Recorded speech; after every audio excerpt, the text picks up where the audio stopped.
and welcome again to my show, Searching for Integrity. My name really is John Smith, and I'm searching for people with integrity. Why? Because our country suffers from IDD, integrity deficit disorder.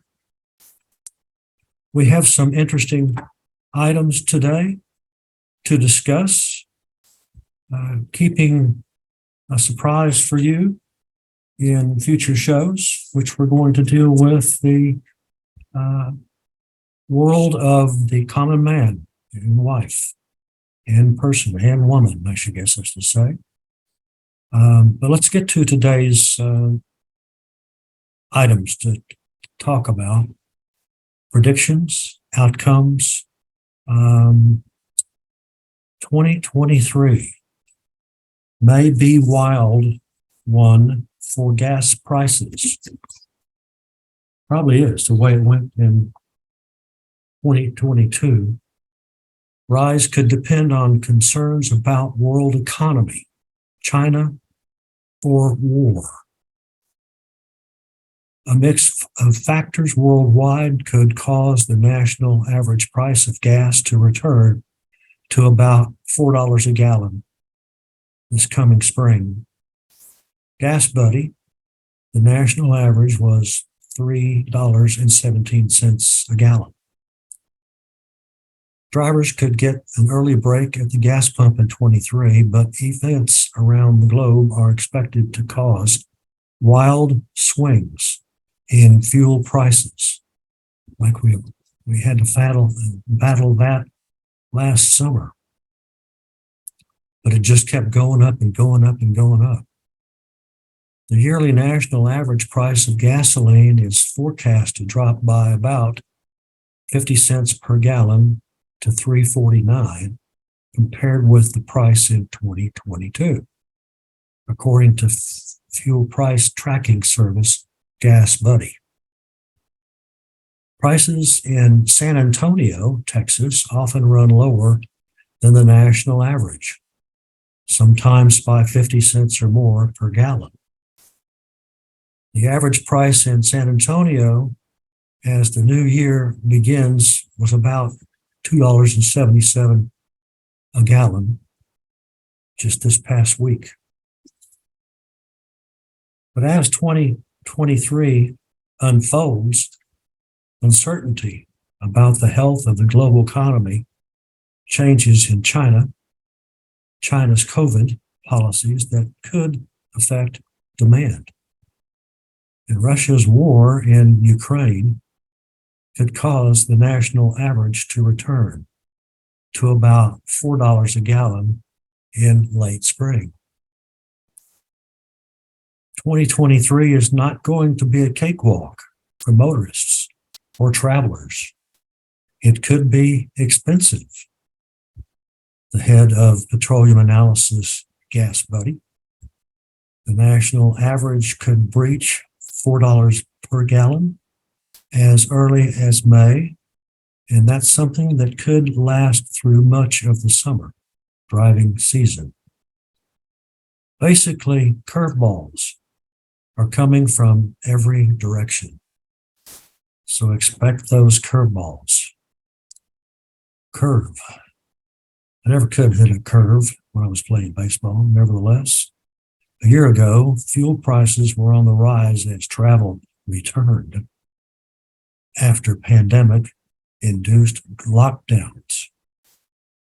In San Antonio, gas prices were inching up, but remained at less than $3.00 per gallon in January, according to the Energy Department.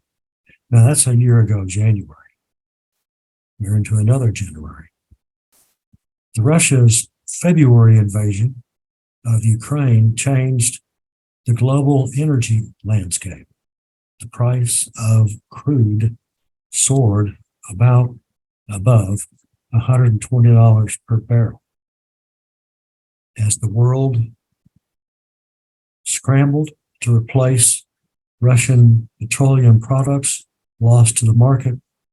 Gasoline prices started marching solidly upward.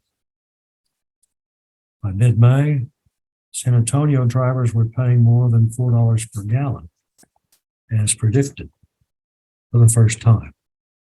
Prices retreated in the second half of the year, but mostly because of fears that a global economic downturn could hurt fuel demand. A survey of economists last week suggests that could continue in 2023.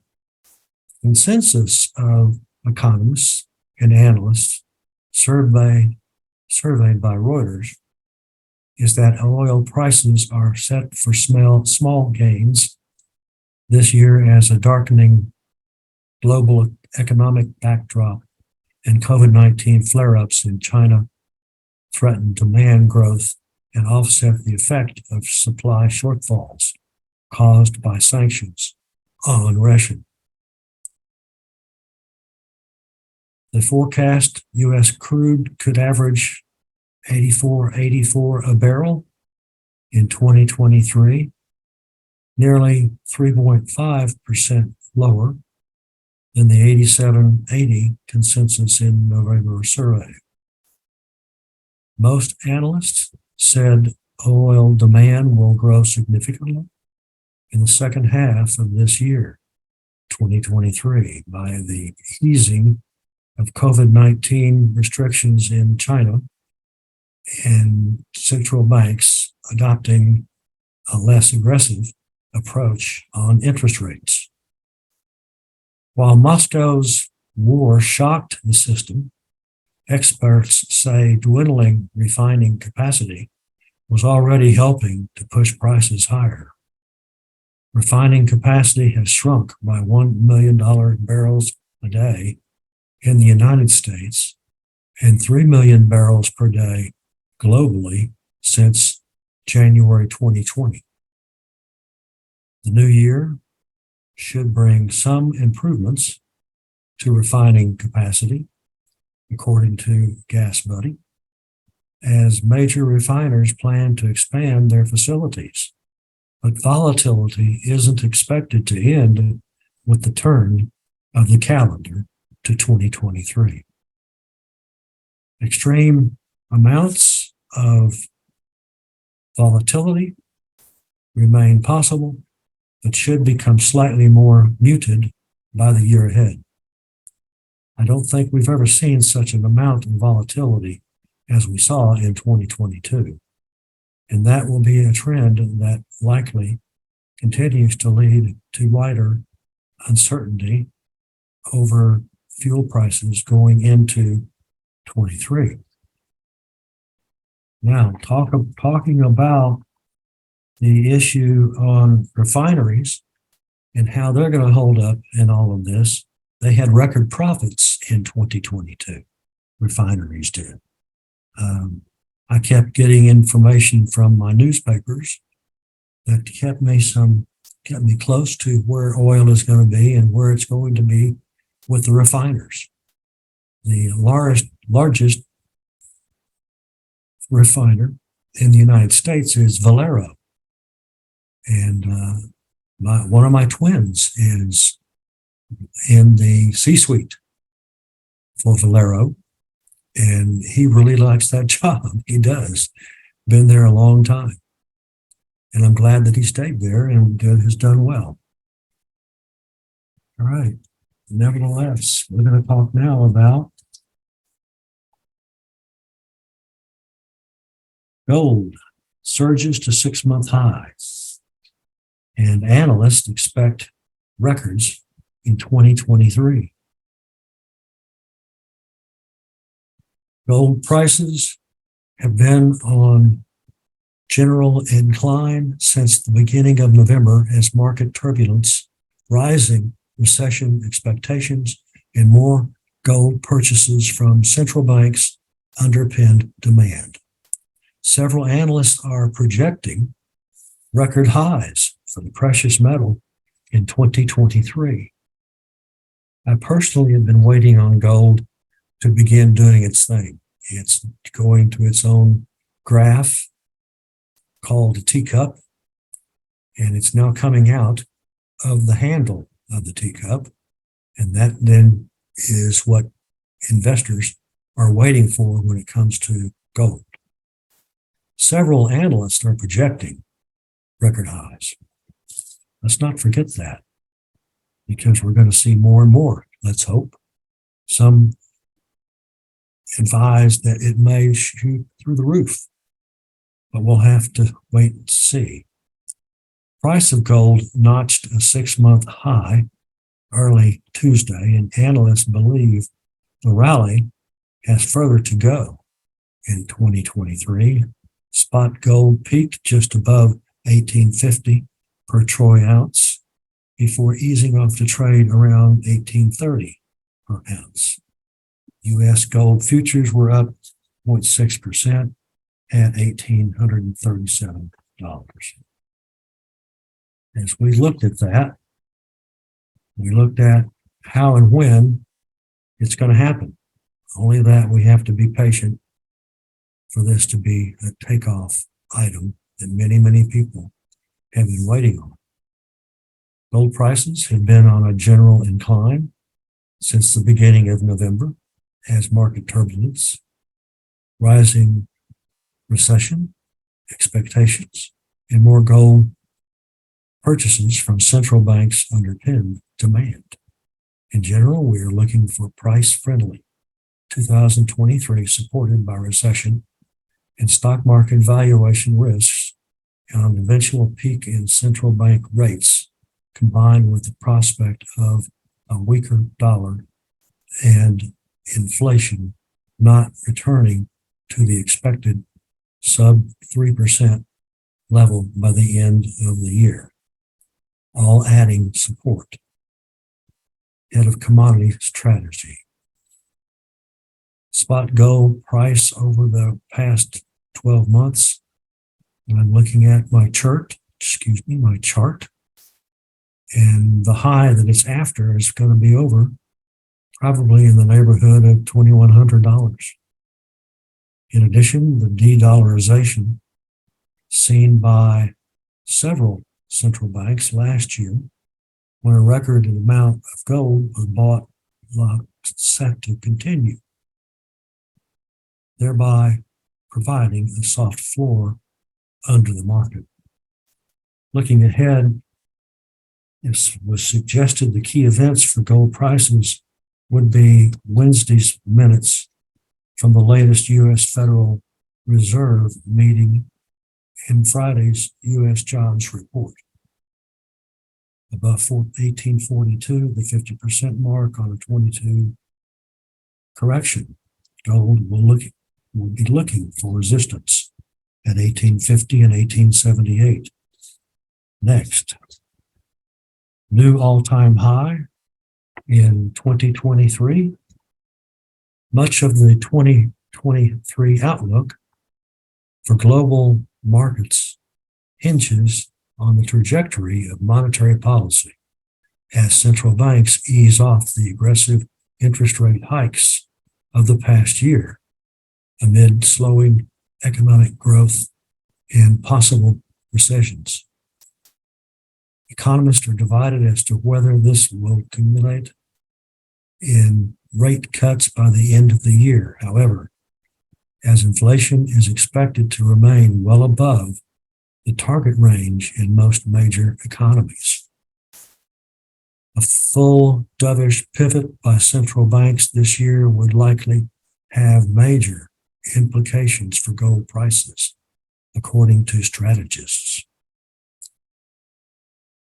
ESG Gold Mining, ETF, said last month that 2023 would yield a new all-time high for gold and the start of a new secular bull market.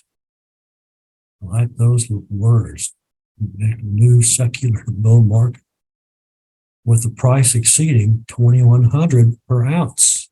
Hey, that meets my guess I was going on the draft.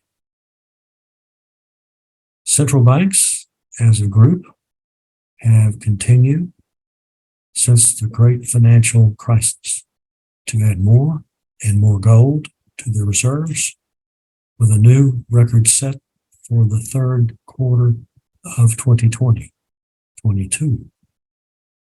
It is our opinion from the ETF ESG Gold Mining is that central banks will pivot on their rate hikes and become dovish during 2023, which will ignite an explosive move for gold for years to come. We therefore believe gold will end 2023 at least 20% higher, and we also see miners outperforming gold with a factor or two. The bullion bullishness was echoed toward the end of last year by Jörg Kinyer, Managing Director and Chief Investment Officer at Swiss Asia Capital, who told CNBC that the current market conditions mirror those of 2001 and 2008. In 2001, the market didn't just move 20 or 30%, it moved a lot. The same in 2008 when we had actually a smaller sell-off in the market and the stimulus coming back in. And gold went from 600 to 1800 in no time. So I think we have a very good chance that we see a major move. Street Signs Asia in late December on CNBC. It's not going to be just 10 or 20%. I think I'm looking at a move which will really make new highs. So that's very, very good news. I must add to that. It is very good news. Looking here, the Fed is acting like it's going to pivot in 2023. Big banks are predicting that an economic downturn is fast approaching. Let's see here. Retail sales, manufacturing declines point to slowing economy.